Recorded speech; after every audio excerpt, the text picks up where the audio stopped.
बिस्मिल्लाहिर्रहमानिर्रहीम, अस्सलाम वालेकुम। मैं हूं करामत मुग़ल और मेरे साथ हैं ईसा नकवी। नकवी साहब, फवाद चौधरी को आज इस्लामाबाद हाई कोर्ट ने रिहा करने का हुक्म दिया। उनको MPO के तहत गिरफ़्तार किया गया था। रिहाई के बाद जो ही वो अपनी गाड़ी में बैठे, गाड़ी से निकल फ़ौरन भागकर वापस हाई कोर्ट में चले गए। आई एम श्योर आपने वो वीडियो देखी होगी। 12 घंटे के बाद बिला है वो घर जाने में कामयाब हो गए। क्या कुछ हुआ इन 12 घंटों में? देखिए, हुआ तो बहुत कुछ है और समझदार के लिए इशारा काफ़ी होता है। यानी कि इस वक्त पाकिस्तान तहरीक इंसाफ और पाकिस्तान तहरीक इंसाफ के रहनुमा किस सिचुएशन से गुज़र रहे हैं, उसके लिए ये 12 घंटे आप इनको फॉलो कर लें कि इन 12 घंटों के दौरान क्या कुछ होता रहा, तो आपको अंदाज़ा हो जाएगा। और फिर ये स्टोरी का इख्तिताम भी नहीं है, सही स्टोरी भी आगे चलनी है, मज़ीद अनफोल्ड होनी है। लेकिन इसकी जो एग्जीक्यूटिव समरी है ना, जिस तरह एक ज़ाहिर है कि 12 घंटे अब कौन सुनाए, कौन बताए कि 12 घंटे क्या क्या कुछ होता रहा। सही। इसकी एग्जीक्यूटिव समरी है 11 मिनट और 18 सेकंड की। सही। वो 11 मिनट 18 सेकंड की एग्जीक्यूटिव समरी अगर आप देख लें तो आपको अंदाज़ा हो जाता है। अच्छा, फवाद चौधरी साहब को जिस वक्त गिरफ्तार किया गया ना इस्लामाबाद में सुप्रीम कोर्ट ऑफ पाकिस्तान से, जैसे ही वो बाहर निकले पार्किंग, तो लास्ट बंदा मैं था जो उनका इंटरव्यू कर रहा था। बिल्कुल ऐसे ही है। फवाद चौधरी साहब की जो गिरफ्तारी है जब वहाँ पर हुई, मेंटेनेंस ऑफ पब्लिक ऑर्डर जी, MPO 3 के तहत, सही, उनकी 16 के तहत नहीं, 3 के तहत हुई। उस वक्त यही बताया गया।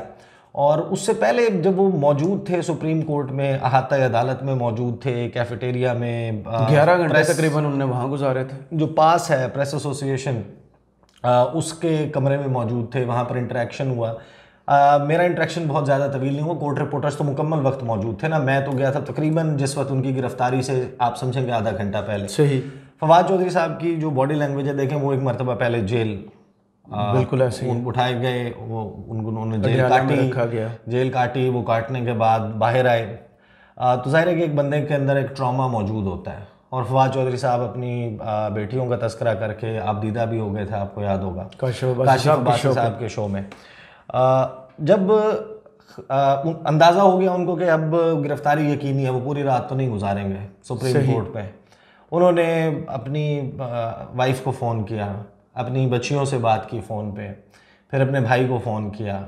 कुछ लोगों को ज़ाहिर भाई उनके लिए तगो-दो कर रहे थे, और उन्होंने अपने लिए कुछ किताबें मंगवाई कि मैं उठाया जाऊंगा तो मैं उस दौरान, मोबाइल फ़ोन भी नहीं होगा मेरे पास, तो मैं बुक्स पढ़ूंगा जी। अच्छा, अब ये उन्होंने टेक्निकली वाकई ये सोच के किया कि मुझे किताबें पढ़ने का मौका दिया जाएगा, क्योंकि यहाँ पर तो तहरीक इंसाफ, वैसे मैं जानता हूँ बहुत किताबें पढ़ते हैं। नहीं, उठाए जा रहे हैं आपको किताबें पढ़ने के लिए, वो आपको वहाँ पर बैठने के लिए लाइट मुहैया करेंगे, आपके लिए एक माहौल होगा, आप वहाँ पर बैठ के किताब पढ़ेंगे, वो पढ़ने देंगे, क्योंकि उस वक्त तो ये जाहिर है कि तासुर था कि तशद्दुद होगा, ये सारा मामला था। बहरहाल, coming to what happened in the high court, जिससे आपको जैसे कहते हैं ना कि अंदाज़ा हो जाता है कि मामलात कैसे चल रहे हैं। आपने कुछ लोग भी देखे होंगे फवाद चौधरी साहब के इर्द गिर्द, और फवाद चौधरी साहब की एक मीडिया टॉक है, और उस मीडिया टॉक के बाद ही ये सब कुछ मुमकिन हुआ। फवाद चौधरी साहब जब बाहर निकले थे, बाहर निकल के उन्होंने जाना था, उनके हिसाब में तो उनको मिल गई थी जनाब, खुश शायद है बाहर। हाँ, और फिर वो जिस तरीके से एकदम रिफ्लेक्सेस आप देखें उनके, वो गाड़ी रोकी है, दरवाज़ा खोला और वो भागे हैं। वो उस वक्त CTD के एहलकार जो हैं वो उनको गिरफ्तार करने के लिए आए थे। बड़े उनका फिर वो इमेज नज़र आया, जिस तरीके से हाँप रहे थे, 3 दफ़ा गिरे हैं भागते हुए, ये सब कुछ हुआ। अच्छा, इस डिटेल पर आने से पहले मरीम नवाज़ का मैं ट्वीट आपको बता जी प्लीज़। ये चीज़ें मेंशन करना बहुत ज़रूरी होती है, क्योंकि वक्त तो एक जैसा नहीं रहता, और कभी भी किसी पर भी, इन लोगों पर भी वक्त आया था, मुश्किल वक्त, अब ये किसी पे वक्त ला रहे हैं, ये पहले किसी और पर वक्त लाते थे, अब वो उनके साथ बैठे हैं, पीपल्स पार्टी की बात कर रहा हूँ, अब वो मिलकर किसी और पर वक्त ला रहे हैं, तो कल कैसे मंजरनामा तब्दील होता है ये तो जाहिर है कि आपको पता चलेगा। मरीम नवाज ने क्या कहा, उन्होंने कहा देखा सुना और पढ़ा तो ये था कि सियासी लीडरान और कारकुनान घबराते नहीं, नज़रिए के लिए बहादुरी से गिरफ्तारियां पेश करते हैं, हौसले से कैदोबंद का सामना करते हैं, बड़ी से बड़ी कुर्बानी देने से गुरेज नहीं करते, नाकाबिल तलाफ़ी नुकसानात बर्दाश्त करते हैं, मगर तारीख़ में पहली मरतबा एक इनकलाबी जमात ऐसी भी आई जिसने डर के मारे टांग पर प्लस्तर चढ़ाने, सर पर बाल्टियां रखने, व्हील चेयर्स पर बैठ जाने, अस्पतालों, कोर्ट रूमों और बाथरूमों में छुप जाने और जूतियां छोड़कर दौड़े लगाने की नई तारीख रकम की। और उसके बाद उन्होंने वो इमोजीज जो हैं और स्माइलीज जो हैं, वो जिसमें फेस पाम, मुंह पे हाथ रख लेते हैं, वो वाली स्माइलीज जो हैं उसके साथ उन्होंने ट्वीट किया। मरीम नवाज साहिबा के इस ट्वीट को पढ़ते हुए कोई भी शख्स जो है वो अपने जहन में मियां मोहम्मद नवाज शरीफ का जो है ना वो ख्याल ना लाए, क्योंकि इनकी कहानी भी गिरफ्तारी मियाँ साहब के देने तक की है जी। उसके बाद की कहानी नहीं है कि वो गए कैसे थे। वो तो बहादुरी के किस्से हैं। हाँ, वो कहानी जो है वो फिर कभी के लिए उठा रखते हैं। अच्छा, फवाद चौधरी साहब जो हैं वो मौजूद थे। उन्होंने फिर एक मीडिया टॉक की, मस्बत मीडिया टॉक। उस मीडिया टॉक के दौरान जो मेरी वहाँ पर हमारे दोस्त वहाँ पर मौजूद थे, जर्नलिस्ट मौजूद थे, उनसे मेरी बात हुई बड़ी तवील से। मैंने उनसे पूछा क्या मंजरनामा था, क्या कुछ हुआ। तो इस गुफ्तगू के दौरान जो है ना मास्क पहने हुए एक शख्स ने फवाद चौधरी साहब के कान में कोई बात की थी, ठीक है। और अचानक ऐसा हुआ कि फवाद चौधरी हों या पाकिस्तान तहरीक इंसाफ, मीडिया उनको कितना दिखाता है, कितना दिखा सकता है आजकल, उसके हवाले से कुछ एक सब जानते हैं। एक आपके इल्म में है कि उनको कितना एयर टाइम जो है वो देना है। उनके हवाले से तो जाहिर है कि कुछ हिदायत मौजूद है ना। तो मुझे बिल्कुल वही फीलिंग आई जो फैसल वावडा की प्रेस कॉन्फ्रेंस जो पीटीवी पे चलते देखी थी कि फवाद चौधरी साहब यकायक तमाम स्क्रीनों के ऊपर नमूदार हो जाते हैं। और जो फवाद चौधरी साहब की गुफ्तगू है वो लाइव दिखाते हैं सारे। अब आपको पता है कि आ जाता है ना, पहले से इल्हाम होता है हमारे न्यूज़ रूम्स को कि क्या होने वाला है, तो कट करना है, रिपोर्टर होते हैं ना जी उधर। और ये मीडिया टॉक इतनी इंपॉर्टेंट थी कि सब कुछ ड्रॉप करके फवाद चौधरी साहब की सिर्फ मीडिया टॉक नहीं कट हुई, सही, उनका मीडिया टॉक के लिए टहलते हुए, चलते हुए, आने से लेके मीडिया टॉक करने तक, मीडिया टॉक करके सवालात लिए बगैर वापस जाने तक, वापस जाके खड़े होने तक, टेलीफोन के ऊपर मैसेज देखने और फ़ोन कॉल सुनने तक, हर चीज़ जो है वो लाइव चली, हर जगह चली। उसमें अंदाज़ा लगाइए कि जो जियो टीवी है, जो सिर्फ बड़ा करीबी तस्वुर होता है सब लोगों से जी, 11 मिनट और 18 सेकंड बड़ा साहब लगाया, बिल्कुल 11 मिनट और 18 सेकंड जो है वो समरी बयान करते हैं। फवाद चौधरी आते हैं, मैं आपको बताता हूँ उन्होंने क्या कहा। फवाद चौधरी जो है उन्होंने जो गुफ्तगू की वो बड़ी दिलचस्प है। कट होता है जनाब जियो न्यूज़ और वो कहते हैं कि जनाब आपको इस वक्त एक ताज़ा तरीन खबर देंगे तहरीक इंसाफ के रहनुमा फवाद चौधरी के मुतल्लिक, जो कि कई घंटों से लाहौर हाई कोर्ट की हदूद में मौजूद थे। सुबह के वक्त उनके साथ एक ड्रामाई सूरत हाल पेश आई थी और यहाँ से जनाब फवाद चौधरी साहब चलते हुए आ रहे हैं और आके वो कैमरों के सामने खड़े होते हैं और फवाद चौधरी कहते हैं अच्छा जी बिस्मिल्लाह।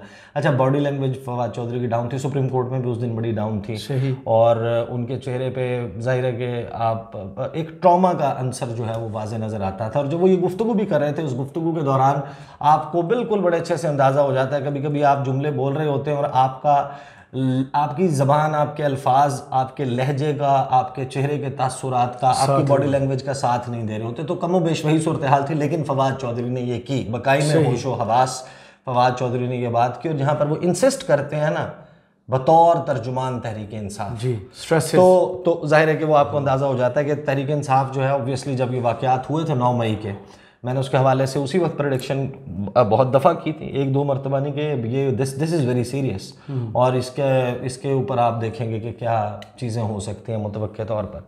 वो कहते हैं जनाब अच्छा जी बिस्मिल्लाह, सबसे पहले तो जो वाक़यात सुबह से हैं वो तो आपके सामने हैं, उन पर मैं ज़्यादा बात क्या कर सकता हूँ, लेकिन मैं यहाँ पर जो बात आपके सामने रखना चाहता हूँ कि मेरा ताल्लुक़ ज़िला जेहलम से है।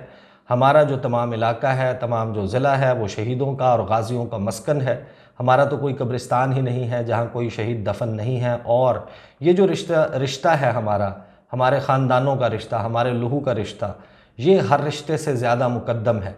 मैं ये समझता हूँ कि 9 मई के जो वाक़यात पेश आए, जिस तरह से लाहौर कोर कमांडर के घर पर जो वाक़या पेश आया, जो GHQ में मामला पेश आया, हर वो शख्स जिसका ताल्लुक़ पाकिस्तान से है, जिसका ताल्लुक़ पाकिस्तान की फ़ौज से है, ज़ाहिर है कि वो इस पर रंजीदा है और उसका दिल खून के आंसू रो रहा है। मैं तहरीक इंसाफ के तर्जुमान की हैसियत से ये समझता हूँ कि ये वाक़यात इंतहाई काबिल शर्म थे और ये कभी भी नहीं होने चाहिए थे। और इस पर जो तहकीकात हों और तहकीकात में जो भी लोग मुलव्वस हैं, चाहे वो PTI के हैं, चाहे PTI के नहीं हैं, इस इंक्वायरी के नतीजे में उनको करार वाकई सज़ा होनी चाहिए। बाकी जहाँ तक ताल्लुक़ मामलात का ताल्लुक़ है, उसकी अहम तरीन वजह यह है कि देखिए हमारा पाकिस्तान से ताल्लुक़ है और जिसका पाकिस्तान से ताल्लुक़ है वो ये समझता है कि पाकिस्तान की फ़ौज से उसका ताल्लुक़ है, क्योंकि फ़ौज है तो पाकिस्तान है और पाकिस्तान है तो हम सब हैं। लिहाजा इसी नुक्ता नज़र और इसी बात के मद्देनज़र हमें अपनी पॉलिसीज़ को बनाना चाहिए। इसके मुतल्लिक ही हमने इंशाअल्लाह आगे बढ़ना है। थैंक यू जी। फवाद चौधरी अपनी गुफ्तगू ख़त्म करते हैं, एक शख्स सवाल करने की कोशिश करते हैं कि चौधरी साहब एक बात बता दें कि ये बात सामने आ रही है ये GHQ पर हमले। अच्छा, यहाँ पर सवाल जो है वो रुक जाता है सही, क्योंकि इस दौरान एक शख्स जो है वो फवाद चौधरी साहब को के कंधे के ऊपर हाथ लगाता है, वो विजिबल नहीं है, उस फ्रेम में विजिबल नहीं है। तो जैसे ही उनका कंधा हिलाता है वो कहते हैं, वो थोड़ा सा दूसरी तरफ मुड़ते हैं जैसे सवाल के इस पर हम, साथ ही हिबा चौधरी जो है वो ये कहती हैं थैंक यू जी, लेकिन फिर एक सवाल और हो जाता है चौधरी साहब से। वो सवाल होता है कि चौधरी साहब, इमरान साहब ने मजम्मत नहीं की लेकिन आपने अफसोस का इजहार भी किया और मजम्मत कर दी है, क्या कोई तब्दीली आई है आपकी पॉलिसी में? उस पर फवाद चौधरी कहते हैं कि मेरा ख्याल है कि उन्होंने भी किया और हम भी कर रहे हैं, बाकी बातें बाद में कर लेंगे, देखते हैं, पुलिस ने अगर गिरफ्तार करना है तो यहाँ पर हम हैं, देखते हैं। उसके बाद फवाद चौधरी जो है वो चलते हुए चले जाते हैं। वो दरवाज़ा बंद है, ताला लगा हुआ है, वो देख रहे हैं, खड़े हैं, दरवाज़ा खुलना है, कुछ लोग उनकी वीडियोस बना रहे हैं, फिर अपनी गाड़ी में बैठते हैं। गाड़ी बहुत स्पीड से जनाब उनके रवाना होती है, पीछे कुछ पुलिस की मोबाइल्स और गाड़ियाँ वो भी पीछे जाती हैं, लेकिन फवाद चौधरी को ऐसा लगता है जैसे वो एस्कॉर्ट करके घर तक छोड़ने जा रही हैं। गिरफ्तार फवाद चौधरी को नहीं किया जाता। ये है खुलासा जनाब उन 12 घंटों का। इन 12 घंटों के दौरान ऑब्वियसली इट टेल्स यू बहुत सारी चीज़ें। एक तो पाकिस्तान तहरीक इंसाफ उसको फौरी तौर पर ही, जिस तरह खान साहब ने बाद में खान साहब ने भी किया, डिसएसोसिएट किया इन वाक़यात से, लेकिन इस वक्त शहर इक़्तिदार की फ़िज़ाएँ और हवाएँ कुछ और ही बता रही हैं। उनमें इस वक्त जो तासुर मौजूद है, जो मामलात हैं, उसके ऊपर ज़ाहिर है कि कुछ डिटेल्स ऐसी हैं जो इंशाल्लाह इसके फ़ौरन बाद वाली वीडियो में सामने रखते हैं। बड़ी तवील हो जाएगी। इस वक्त क्या बड़ी ख़बरें चल रही हैं शहर इक़्तिदार में, पाकिस्तान तहरीक इंसाफ के मुस्तक़बिल, इमरान खान के हवाले से जो प्लानिंग है, this is not my prediction, जो प्लानिंग हुकूमत को अपना एजेंडा सामने कि क्या करना है, कि हुकूमत क्या करने की तैयारी कर रही है। फिर आगे तो आपको पता है ना, मामलात सियासी डोमेन में जब जाते हैं, जब अनफोल्ड होते हैं, तो इस दौरान और बहुत सारे वाक़यात हो जाते हैं। लेट्स सी कि वो सारे मामलात कैसे होते हैं। फ़िलहाल मेरा ख्याल है कि ये है फवाद चौधरी साहब। चलिए, बहुत शुक्रिया ईसा नकवी आपके तज़किए का। कमेंट्स बॉक्स में ज़रूर बताइएगा ये वीडियो आपको कैसी लगी। इजाज़त दीजिए, अल्लाह हाफ़िज़।